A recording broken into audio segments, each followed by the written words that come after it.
안녕하세요. 성공과 행운에 함께하는 채널 NGNSTV의 박성훈입니다.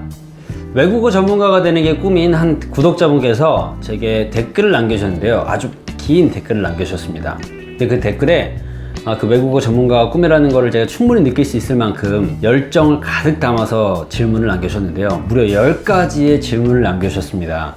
그런데 그 질문 하나하나가 전부 다 여러분과 참 나눴으면 좋겠다 하는 것들이어서 영상으로 제작하기로 결정을 했습니다.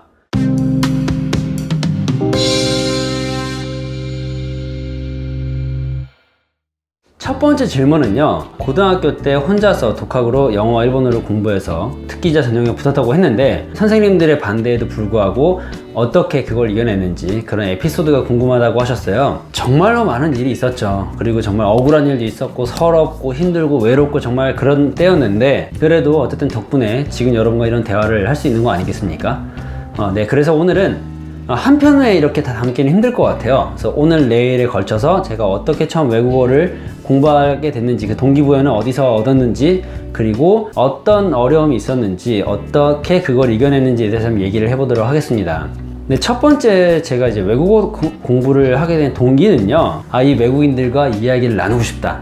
그래서 영어를, 일본어를 공부하고 싶다. 그 생각이 저의 첫 번째 동기부여였어요. 어떻게 그렇게 됐냐면 고2 겨울방학 때 우연히 해외 문화교류 프로그램에 참여할 수 있는 기회를 얻어서 옆 나라 일본에 가게 됐습니다. 일본에 가서 일본의 고등학생들이랑 문화교류를 했는데 그때 제가 느낀 거는 그 사람들이랑 직접 내 목소리로 내 마음으로 이야기를 하고 싶다.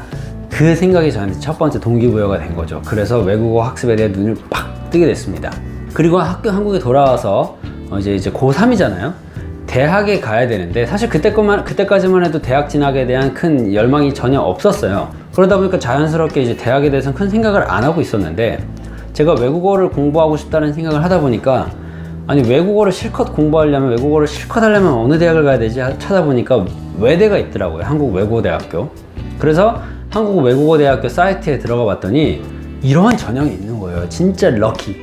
2개 국어 특기자 전형, 그러니까 글로벌 전형이라고 해서 딱 몇 년 동안만 있다가 사라진 특별 전형이 있는데 내신 하나도 필요 없고 영어 플러스 제3 외국어를 할 수 있으면 그 시험만 봐서 들어가는 전형이었습니다. 영어 플러스 제3 외국어이기 때문에 영어과를 가거나 영어대학을 가거나 아니면은 자기가 고르는 제3 외국어의 학과에 갈 수 있는 거였는데 저 같은 경우는 영어랑 일본어를 선택을 했죠.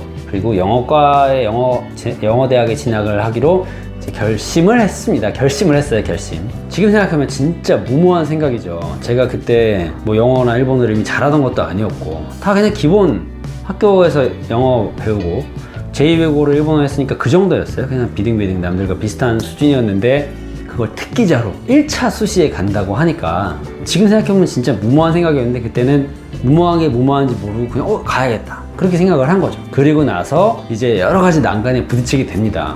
일단 집에서는 큰 어려움이 없었어요. 집에서는 그래 해봐 크게 믿음은 없으셨지만 그렇다고 제가 한다고 하는데 하지 말라고 할 건 또 아니고 어쨌든 공부를 한다고 하니까 부모님 입장에서는 나쁠 게 하나도 없죠. 근데 문제는 이제 학교였어요. 학교.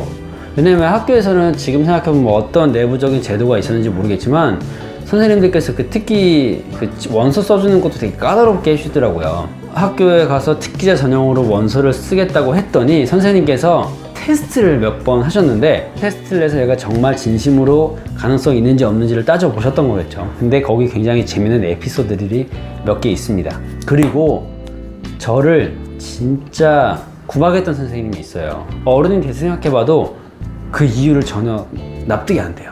네, 아무튼 그건 지난 일이고요. 제가 붙었으니까 된 거죠.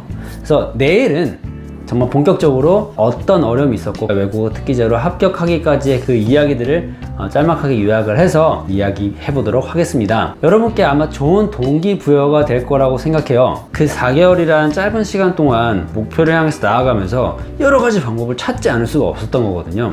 뭐라도 해봐야 되는 거예요. 무조건 여기를 가고 싶으니까, 붙고 싶으니까 무슨 방법이든 막 찾아보는 거죠. 그러다 보니까 남들이 흔히 하지 않는 혼자서 통역하기 이런 게 어떻게 연습이 돼 하는 그런 것들을 저는 할 수밖에 없었던 거예요. 누가 도와주는 사람도 없고 알아볼 때도 없었으니까. 지금처럼 인터넷이 많이 돼 있었던 것도 아니고요. 아무튼 이 내용이 여러분께도 정말 좋은 동기부여가 될 겁니다. 그러니까 내일 이야기 또 기대해 주시고요. 제게 그런 좋은 질문을 해주셔서 감사드립니다. 영상을 보고 질문이 있으신 분들 또 할 말이 있으신 분들은 꼭 코멘트를 남겨주시면 제가 그 내용을 이렇게 영상으로 촬영을 하거나 댓글을 달게요. 적극적인 참여를 부탁드리면서 여러분의 삶의 가치를 더하는 콘텐츠 제작을 위해서 언제나 노력하는 제가 되겠습니다. 구독과 좋아요 꼭 부탁드리고요. 그럼 내일 또 뵙겠습니다. 감사합니다.